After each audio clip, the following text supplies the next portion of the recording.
said I was going to be in bed with an ice pack on my jaw. And I have been alternating being in bed and being out of bed and alternating an ice pack with this is my nice warm rice sock. I have a huge abscess in my jawbone due to a cavity, massive cavity. My whole entire back molar is a cavity.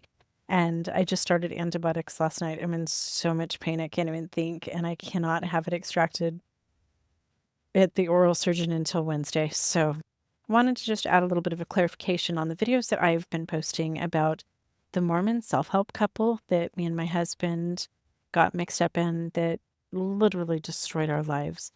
Because I've had some questions around exactly why we did this group. So I feel like that's a really important question to answer. My husband and I were not just sitting around like, oh, here's what we need in our lives. We want to join some self-help group and have some gurus that we can have calls with every single day because like our life isn't good enough. So that's probably the answer. We need somebody who's going to monitor our money for us and monitor what we wear and the music that we listen to and the books that we're reading and how we talk to our kids and basically like the words that come out of our mouths and the thoughts that are in our heads. Let's do that. That's what's missing in our lives. Now, I certainly have friends who do groups like that. I've had friends who've gone through the Landmark program, some of the different Franklin Covey programs. I've had friends who've done individual coaching with people like that.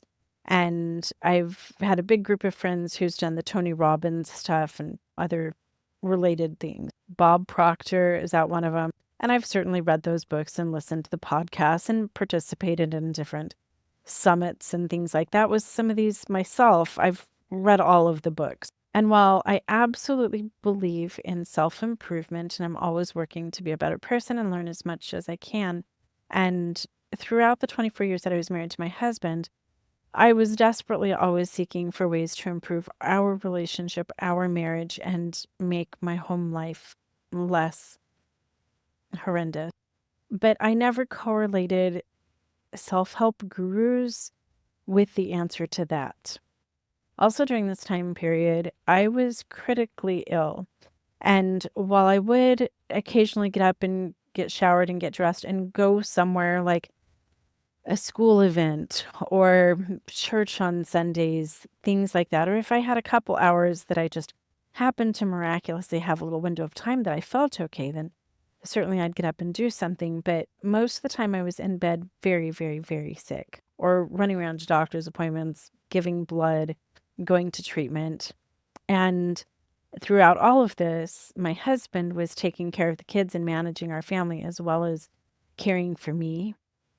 And I don't know if any of you have ever gone through a prolonged illness like that. I was 3 years into this, but you don't have time to like, oh, hey, I'm going to go do Tony Robbins in the middle of all this. No, if we had any extra time, we'd load the kids up in the Honda Odyssey and go to the lake and just hang hammocks so that I could lay in a hammock and enjoy a picnic with my kids. We were unable to even just do the bare minimum in life at that point. We would have never, ever, never, never signed up for some bizarre coaching program.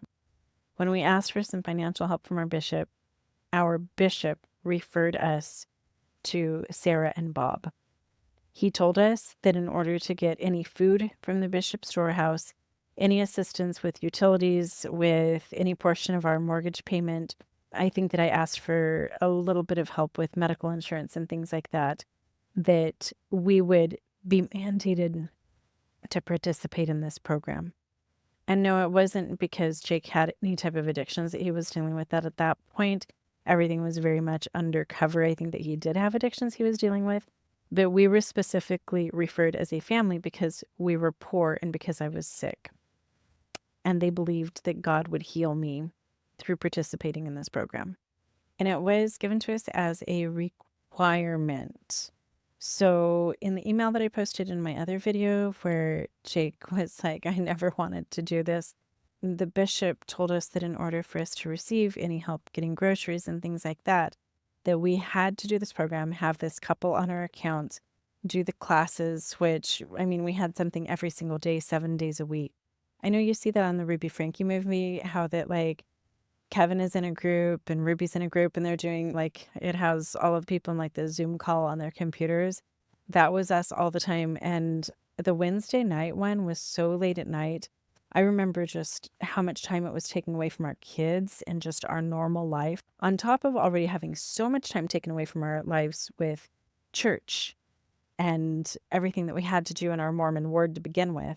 I was like always falling asleep on those Wednesday night power calls where we were just listening to people tell their crazy ass stories of how they were trying to manifest their best lives. And then we would do all of these chants about how we were trying to project our futures and make them into reality. Journaling was a huge part of that too. Somewhere I have a whole entire notebook and a Rubbermaid from all of those classes where every single day I had to journal like 10 negative things and then how I was trying to flip those into 10 positive things. And then before I went to bed every night, I had to write down every thought that I'd ever had in my head. But then I also had to make sure that the thoughts that I was writing down were the right thoughts. Like I couldn't be panicking, I couldn't be in pain, I couldn't be discouraged. I could not want to get out of this group because that was a really negative thought. And this, again, is something that I only want to talk about on Mormon stories because I want to save some of this to dialogue with Dr. Delenn. But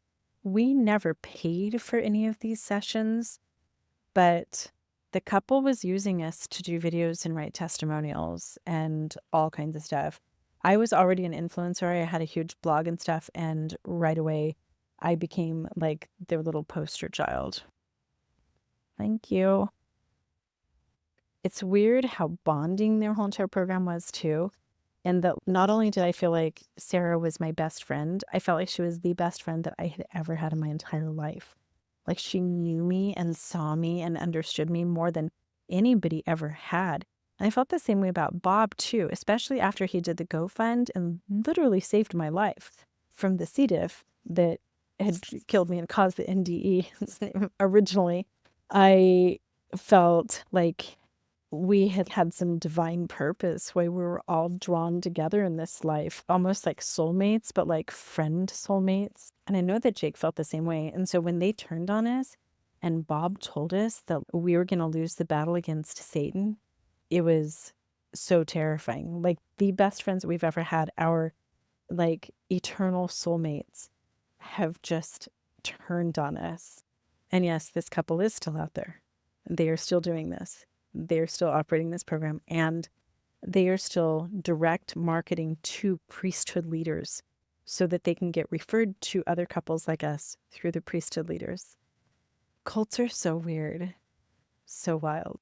And when you're part of that Mormon church to self-help cult pipeline, it all feels just so sacred and official that you never think it's weird. And I actually never thought it was weird until I watched the Ruby Frankie documentary 2 weeks ago. And I was dying. I was watching it going, oh my God. Hey, I was in one, and I was referred to Jody Hildebrand. And wait a minute, that's wrong. I had never, ever deconstructed these things before. I wouldn't be doing this video if I was still Mormon. I would just think that it was completely, perfectly normal. So anyway, I hope that answers some of your questions. And I hope to be out of bed doing real videos here by the end of the day. Fingers crossed for antibiotics. Thank you, doctors and medical researchers, for everything that you have done. I better buy a little more dental floss and use my toothbrush a little more carefully, I suppose. Bye.